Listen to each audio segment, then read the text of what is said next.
apa kabar teman dekat ceritaku? Saya Carla Tahir akan bercerita tentang lika-liku sosok seorang selebriti. Ceritaku cerita inspiratif tanpa gosip. Inul Daratista, ia identik dengan pegoyang ngebor. Perpaduan yang mesra antara goyang ngebor dan olah vokal yang baik membuat penyanyi kampung ini tenar di belantika musik Indonesia, bahkan di mancanegara. Tapi seiring namanya populer, banyak yang menjunjung tapi beberapa menentangnya. Namun terlanjur kehidupan Inul berubah. Materi mengalir deras ke tabungannya. Ia perempuan berijazah SMA yang membangun kerajaan bisnis di ibu kota.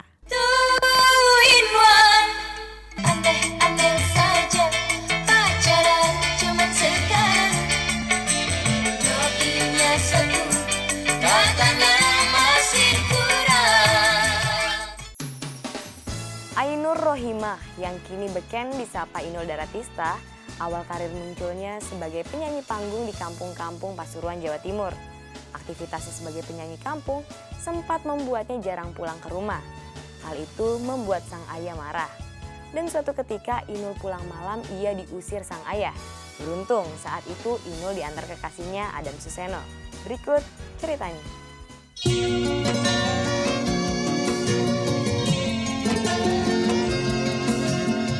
Ia lahir pada tanggal 21 Januari 1979 sebagai Ainur Rohimah di Pasuruan, Jawa Timur. Lahir dari pasangan Abdullah Aman dan Rufia, penjual kacang goreng dan penjahit baju. Sejak kecil, Inul dididik bekerja keras membantu meringankan beban orang tua dalam mencari nafkah. Sebelum anak-anak lain bangun pagi, Inul sudah membereskan pekerjaannya mengupas kacang. Sebelum berangkat sekolah, itu saya bangun sama adik-adik, udah habis subuhan semua, nggak boleh tidur lagi. Jadi ya bikin ini, ngupasin kacang ini sampai selesai. Udah gitu giliran emak yang goreng. Habis itu kan sampai selesai baru saya boleh berangkat sekolah. Kalau nggak gitu saya nggak dapat duit sangu. Pulang sekolah, Inul tidak bisa ongkang-ongkang kaki. Ia kembali bekerja membantu orang tuanya menjaga warung dan mengambil uang hasil jualan kacang yang dititipkan di beberapa warung pinggir jalan. Kondisi ini membuat Inul berpikir keras sepanjang perjalanan masa kecilnya. Bagaimana cara mencari uang sehingga bisa jadi kaya raya. Sedangkan saya harus bantu emak jualan rokok di pinggir jalan gitu kan, ada gerobaknya, itu kena angin sambil belajar, kadang-kadang ngantuk. Itu membuat saya jengkel. Kenapa saya lihat orang teman-teman bersepeda kalau sore gitu, saya baru bisa istirahat gitu. Itu pun malam nggak boleh, masih belum boleh tidur. Jadi setelah belajar saya harus ngambilin duit hasil kacang yang diantar tadi ke gerobak-gerobak, jadi 2 kali kan. Pendidikan yang keras juga jadi ada pemikiran saya balas dendam gitu. Balas dendamnya bukan kepada orang tua, tapi balas dendam kenapa hidup saya begini gitu. Terus kenapa hidup saya nanti sampai nanti itu saya harus begini gitu. Apa saya nanti di atas umur 10 tahun nanti di atas 15 tahun saya udah dewasa, udah ngerti. Kan malu kalau saya kerja begini terus. Di tengah kesahajaan keluarganya, mereka dikaruniai anak dengan bakat suara yang merdu pada diri Inul. Pada masa itu, profesi penyanyi seringkali tidak dianggap.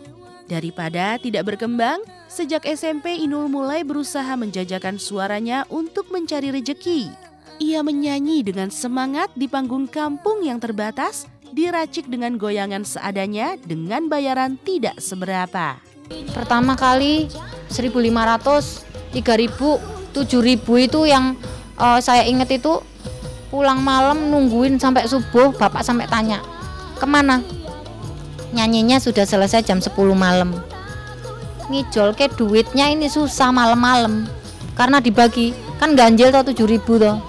Itu, jadi dibagi-bagi yang honornya 7.000-an gitu ya, 7.500-an bagi 2. Itu nyanyinya di gunung, Mbak, daerah gunung-gunung itu kan ada semacam kayak tunnel gitu. Jadi habis nyanyi gitu ada dramanya sampai pagi biasanya gitu. Jadi kita kan pulangnya nggak punya kendaraan naksi, jadi mesti nungguin, makanya pulangnya malam-malam, kadang sampai menjelang subuh. Dia itu bekerja keras, untuk tidak mengenal siang malam, walaupun ada show pagi dilakukan pagi, kalau ada show siang dilakukan siang, malam, pokoknya tidak mengenal waktu. Lama-kelamaan menyanyi menjadi mata pencaharian utama bagi Inul. Ia manggung tak kenal siang atau malam, hujan ataupun panas terik matahari. Sering pulang larut malam, subuh bahkan pagi hari, membuat ayahnya yang kala itu notabene aktivis masjid marah besar. Bahkan ayahnya itu sempat mengusir putrinya ini. Apalagi ketika itu Inul sudah mulai menjalin hubungan asmara dengan Adam Suseno yang kini menikahinya. Dugaan macam-macam pun menghinggapi ayahnya, apalagi tetangganya. Tapi ibarat peribahasa, anjing menggonggong kafilah berlalu, Inul tetap melakoni profesinya.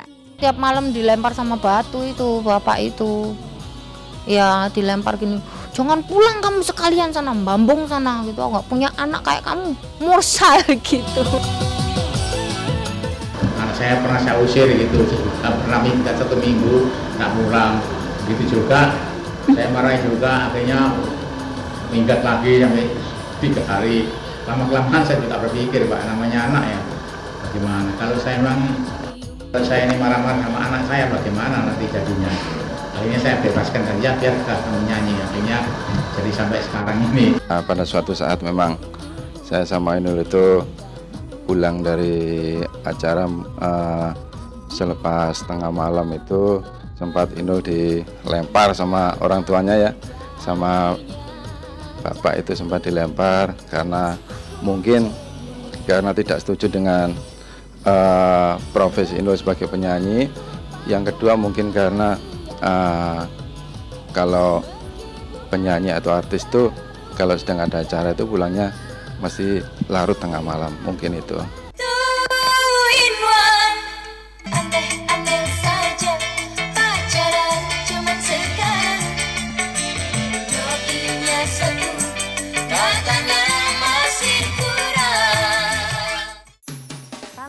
Ketahui sebuah video bajakan goyangannya di panggung kampung di Pasuruan disebar dan laris hingga menembus ke pelosok daerah di Jawa Timur. Seiring populernya julukan Inul sebagai Ratu Ngebor, nama Inul mulai populer di tingkat daerah. Tapi goyangannya sempat mengusik pikiran ayahnya. Inul pun dinasihati sang ayah, namun tidak memintanya berhenti bergoyang ngebor. Simak ceritanya setelah yang berikut ini. Mulai dari pertama saya nyanyi, bapak kan nggak tahu kalau saya jogetnya kayak gitu. Gak pegel toh nak gitu.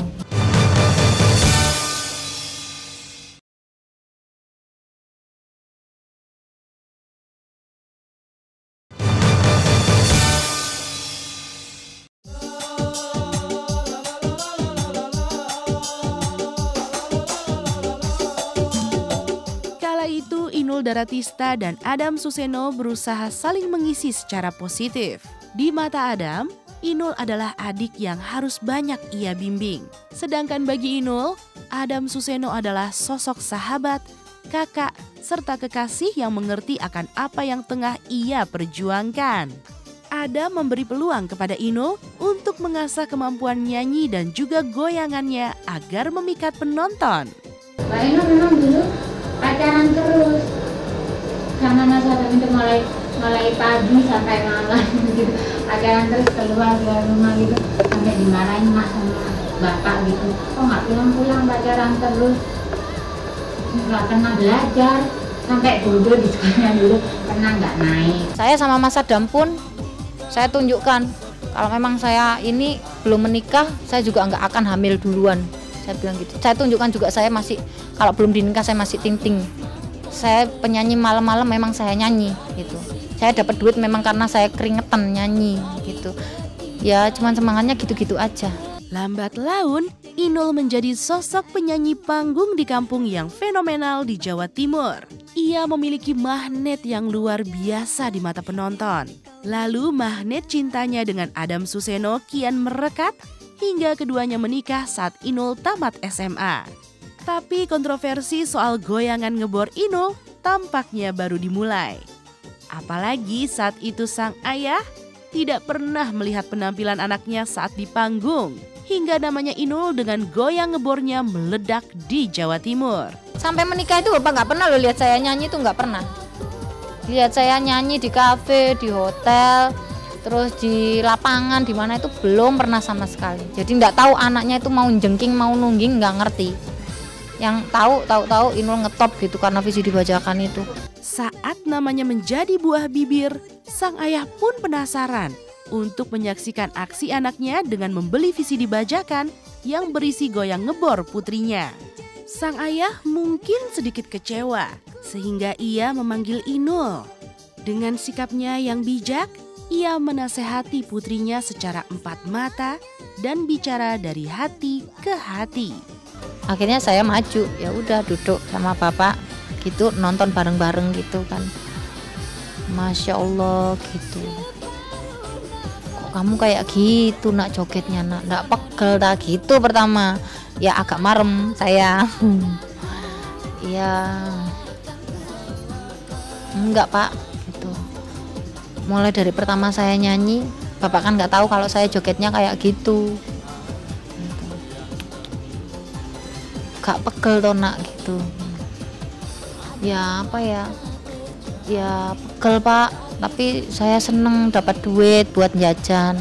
Kamu ndak malu apa pusernya kok kelihatan ada beniknya gitu? Maksudnya di pusernya kan saya tendek dulu mbak, ada permata gitu.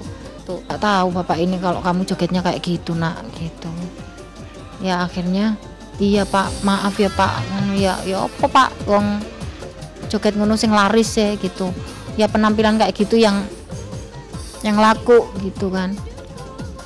Ya kalau memang sudah waktunya nanti suatu saat kan kamu juga ngerti. Tapi bapak mau marah gimana, kamu sudah nikah, kamu sudah gede. Ya apa ya, ya boleh kamu joget tapi yo jangan pakai baju yang begitu, bapak malu.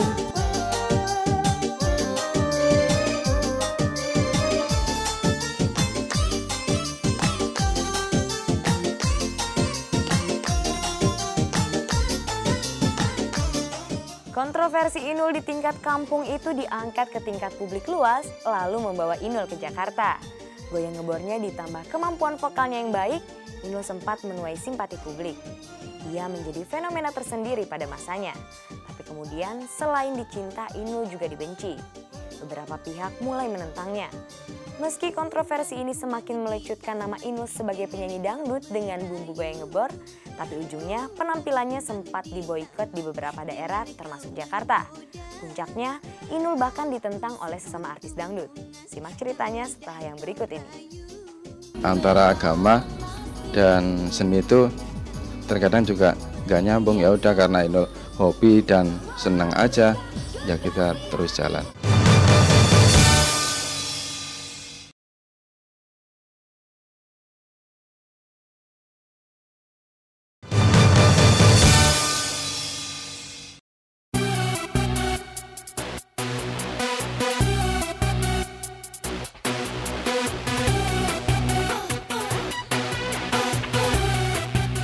Atas goyangan ngebornya kala itu, Inul sempat disidang di Jawa Timur.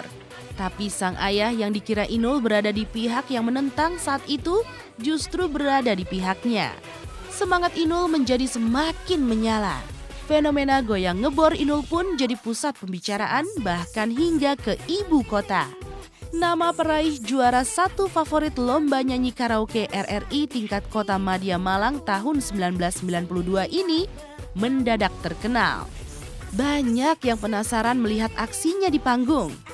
Ia menjadi sorotan luar biasa pada tahun 2003. Saya di sini Pak, saya dulu kecil sekali, 3x2, 2x3 kamarnya ukurannya, dan apa ya, ya di kamar ini juga saya tidur dengan beberapa adik saya yang banyak, ada 3-4 orang. Itu semuanya pada tidur di sini, jadi ngumpul jadi satu. Tapi tidurnya nggak begini, ya pokoknya ya asal cukup aja, kalau enggak saya tidur di bawah kalau panasan gitu. Kita mencoba untuk sedikit demi sedikit menentang ya, karena memang pikiran kita memang antara agama dan seni itu terkadang juga nggak nyambung. Ya udah, karena Inul hobi dan senang aja, ya kita terus jalan. Inul dipuji, tapi juga dicerca. Penampilan Inul pun menjadi kontroversi. Beberapa pihak secara terang-terangan menentang goyangan ngebor Inul, termasuk Raja Dangdut Rhoma Irama. Tapi tak bisa ditampik, kontroversi atas dirinya justru membuat namanya semakin fenomenal pada masanya. Inul pun terus bergoyang di panggung, layar televisi, iklan, hingga sinetron. Kontroversi bergulir, uang juga mengalir ke kantong Inul. Hingga dalam waktu tempo singkat, Inul memiliki rumah mewah di kawasan perumahan elit di bilangan Pondok Indah, Jakarta Selatan. Di Pasuruan, Inul selain memiliki rumah sendiri yang mewah, ia juga membuka bisnis toko ponsel dan butik. Inul tidak lagi tidur di kamar berukuran mini dan panas. Meski tetap bangun subuh untuk menyiapkan show-nya di ibu kota, Inul memetik buah dari perjuangan panjangnya. Mungkin karena cobaan itu banyak, jadi apa yang saya dapat ternyata alhamdulillah bisa saya nikmati. Inul terus mengukir cerita sukses. Salah satunya ketika ia diundang ke beberapa negara untuk show. Yang paling mengesankan ketika Inul naik pesawat terbang untuk pertama kalinya untuk manggung ke negeri kincir angin Belanda. Setelah itu, beberapa negara lain pun menyusul menyediakan panggung untuk Inul bergoyang. Bangga, jadi saya cerita itu hampir tiap hari cerita sama emak sama bapak, sampai emak sama bapak bosen yang diceritain itu terus gitu. Ya tak doain nanti kamu bisa nanti emak doa deh, tak dongakno nu lawakmu wis yo nak yo engko wis gak nang Belanda tok, nang Jepang, nang Hong Kong, nang kono sampai negara Amarto kono, nang gone nggak ngerti bilangnya sampai negara Amarto itu kemana, nggak ngerti, ke negara yang paling ujung gunung nggak ngerti lah.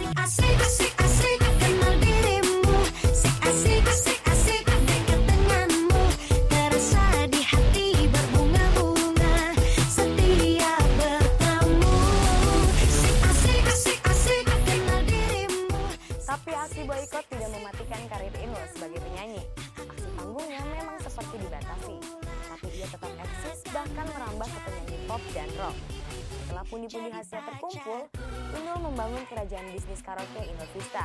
Di ranah bisnis, Inul terbilang sukses, walau langkahnya sempat terganjal oleh beberapa kasus. Simak ceritanya setelah yang berikut ini.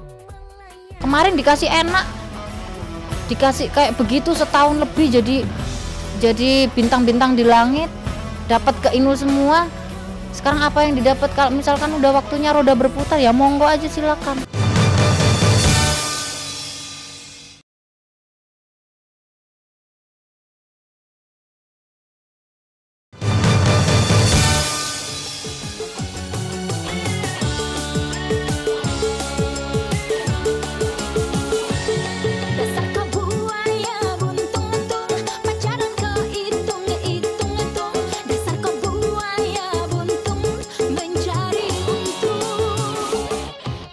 Inul terlanjur sudah diasah dari kampung untuk tegar dan melawan arus.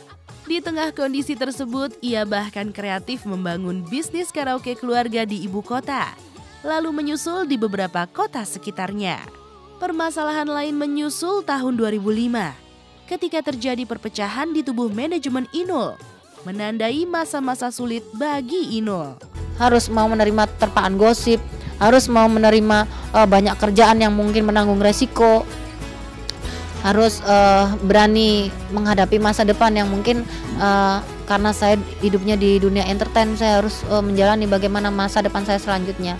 Misalkan seandainya saya nyanyi udah nggak ngebor lagi, kalau memang saya masih mau nyanyi, bagaimana saya harus menyanyi untuk masa depan, mau nyanyi lagu pop kayak atau goyang yang bagaimana atau yang bagaimana, itu masih tetap aja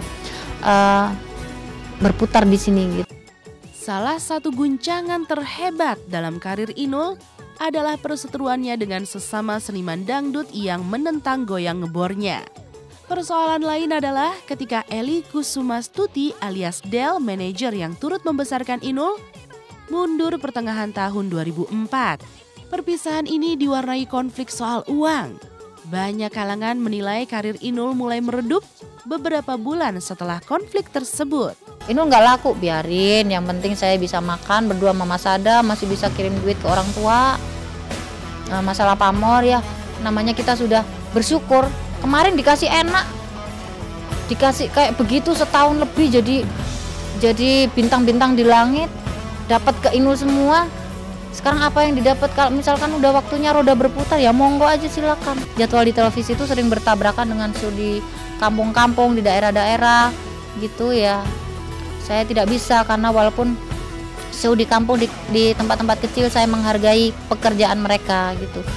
Jadi ya tidak harus karena bayaran atau tidak, tapi karena saya menghargai event organizer yang mengadakan, baik itu di kampung, di desa atau di daerah, di luar negeri. Saya tetap menghargai mereka, nggak mau membatalkan asal terima order. Itu saya menilai di lapangan. Jadi kalau suatu artis itu dikatakan karir Inul meredup, itu bisa dilihat dari penonton atau antusias penonton pada waktu sang artis itu ada acara. Ternyata sampai sekarang memang tetap Inul setiap acara show itu pasti padati penonton dan sangat antusias sekali. Di tengah persoalan yang membelit perjalanan karir Inul sebagai penyanyi, suatu kebahagiaan tak terkira muncul. Harapan Inul dan Adam Suseno selama belasan tahun untuk memiliki anak akhirnya terwujud melalui proses bayi tabung. Inul berhasil melahirkan anak pertama secara sesar pada 19 Mei 2009 dan diberi nama Yusuf Evander Damares.